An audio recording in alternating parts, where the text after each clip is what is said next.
নমস্কার বন্ধুরা, food lover চ্যানেলে সবাইকে স্বাগত জানিয়ে আজকের ভিডিওটি শুরু করছি। গরমকালে সবজির মধ্যে অন্যতম সবজি হলো পটল। এই পটল বিভিন্নভাবে বানানো যায়। কিভাবে খুব সুস্বাদুভাবে সম্পূর্ণ নিরামিষ পদ্ধতিতে পেঁয়াজ রসুন ছাড়া দই পটলের রেসিপিটি ভীষণ ভালোভাবে বানানো যায় সেটাই ভিডিওটিতে আপনাদের কাছে শেয়ার করব।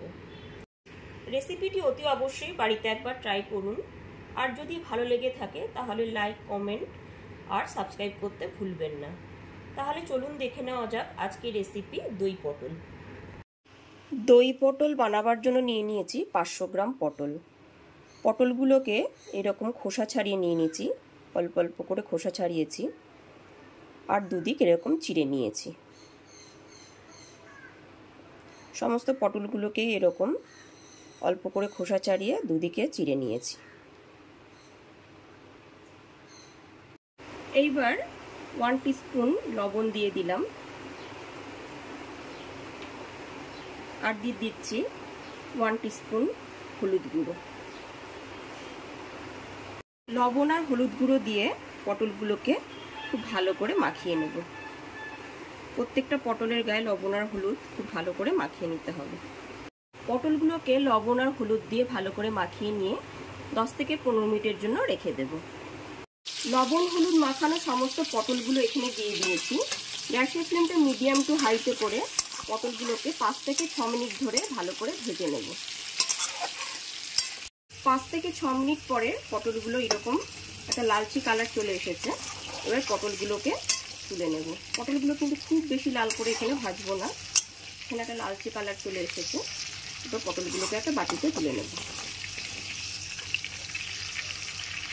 মিক্সিং জারে নিয়ে নিয়েছি 10 থেকে 12টা কাজু বাদাম আর 2 টেবিল চামচ পোস্ত দানা। এবার শুকনো অবস্থাতেই এর একটা পেস্ট তৈরি করে নেব। মিক্সিং জারে কাজু বাদাম আর পোস্ত দানার এরকম একটা গুঁড়ো তৈরি করে নিয়েছি। এরপর এর মধ্যে দিয়ে দিচ্ছি 2টো কাঁচা লঙ্কা আর 1/4 কাপ পরিমাণ জল। এরপর এর একটা মিহি পেস্ট তৈরি করে নেব। কাজু বাদাম, পোস্ত দানার, কাঁচা লঙ্কার এইরকম একটা মিহি পেস্ট তৈরি করে নিয়েছি। সমস্ত পটলগুলো ভেজে তুলে রাখার পর এই একই তেলের মধ্যে দিয়ে দিচ্ছি গোটা গরম মশলা। এখানে দিয়ে দিচ্ছি 2টো এলাচ, দারচিনি আর লবঙ্গ। 30 থেকে 40 সেকেন্ড ধরে গ্যাসের ফ্লেমটা লোতে রেখে ফোড়নটা ভালো করে ভেজে নিচ্ছি। গ্যাসের ফ্লেমটা লোতে রেখেই ফোড়নটা ভেজে নিয়েছি। এরপর এতে দিয়ে দিচ্ছি 1 টিস্পুন জিরের গুঁড়ো, দিয়ে দিলাম 1/2 টিস্পুন কাশ্মীরি লঙ্কার গুঁড়ো, 1/2 টিস্পুন হলুদ গুঁড়ো, 1/2 টিস্পুন লঙ্কার গুঁড়ো আর 1 টিস্পুন ধনের গুঁড়ো। এরপর এর মধ্যে দিয়ে দিচ্ছি 1/4 কাপ পরিমাণ জল। এরপর মশলাটাকে খুব ভালো করে লো টু মিডিয়াম ফ্লেমে কষিয়ে নেব। 5 থেকে 6 মিনিট ধরে খুব ভালো করে মশলাটাকে কষিয়ে নিতে হবে।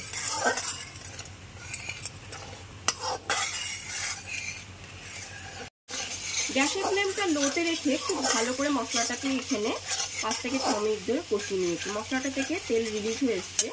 এরপর এখানে 4 টেবিল চামচ টক দই ফাটানো দিয়ে দিলাম।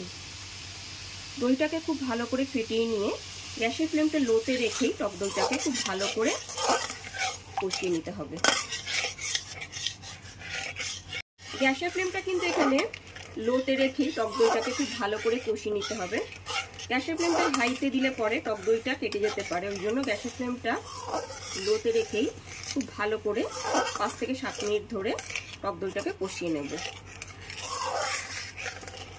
টক দইটা দিয়ে খুব ভালো করে কষিয়ে নেবার পর এর মধ্যে দিয়ে দিচ্ছি স্বাদমতো লবণ। লবণটা দিয়ে খুব ভালো করে মিশিয়ে নিলাম।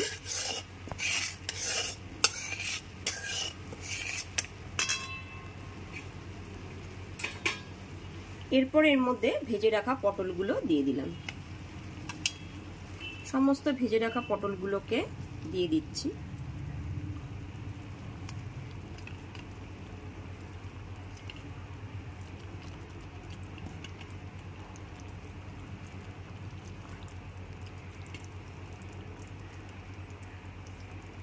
ভেজে রাখা পটলগুলো দিয়ে খুব ভালো করে মিশিয়ে নিচ্ছি।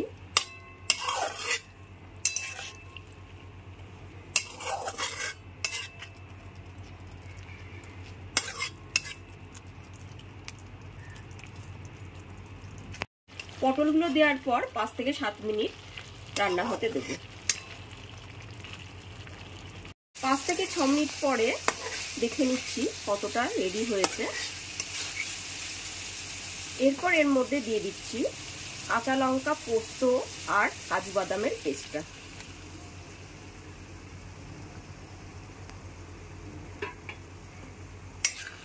কাঁচা লঙ্কা, কাজু বাদাম আর পোস্ত দানার পেস্টটা দিয়েও খুব ভালো করে মিশিয়ে নিতে হবে। 5 থেকে 6 মিনিট ধরে খুব ভালো করে কষিয়ে নিতে হবে। গ্যাসের ফ্লেমটা এখানে মিডিয়ামে রেখেই কষাবো। যেহেতু এখানে কাজু বাদামের পেস্টটা আছে, ওই জন্য গ্যাসের ফ্লেমটা মিডিয়ামেই রাখবো। এরপরে 5 থেকে 6 মিনিট এটাকে রান্না করতে দেব। যেহেতু এর মধ্যে কাজু বাদামের পেস্টটা আছে, ওই জন্য মাঝে মাঝে নেড়ে চেড়ে নিতে হবে।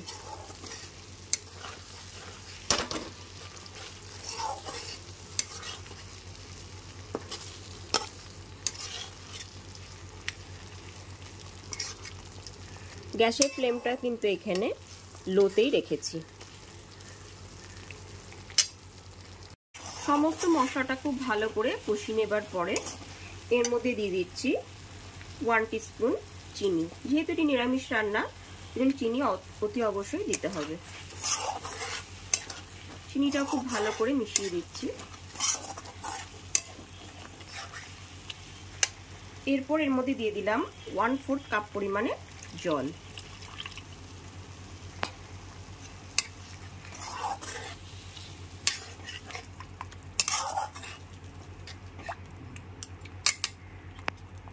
জলটা দেওয়ার পরে 10 থেকে 12 মিনিট একটু রান্না হতে দেব। জলটা দেওয়ার পর 5 থেকে 7 মিনিট গ্রেভিটা একটু ফুটতে দেব। 5 থেকে 6 মিনিট পরে দেখছি যে গ্রেভিটা এখানে ফুটে এসেছে আর পটলগুলো খুব ভালো সেদ্ধ হয়ে গেছে। এরপরে গ্যাসের ফ্লেমটা অফ করে দিচ্ছি। গ্যাসের ফ্লেমটা অফ করে 1 মিনিট স্ট্যান্ডিং টাইমে রেখে দিলাম।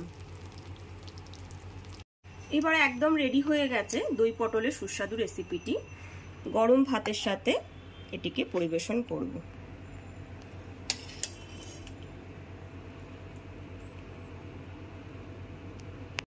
গরম ভাতের সাথে দই পটলের রেসিপিটি খেতে কিন্তু অসাধারণ লাগবে।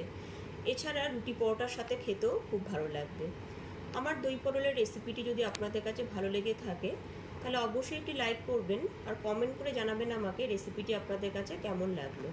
আর অতি অবশ্যই আমার চ্যানেলটাকে সাবস্ক্রাইব করে পাশে থাকা বেল আইকনটি প্রেস করে দেবেন। আমার ভিডিওটি দেখার জন্য অসংখ্য ধন্যবাদ।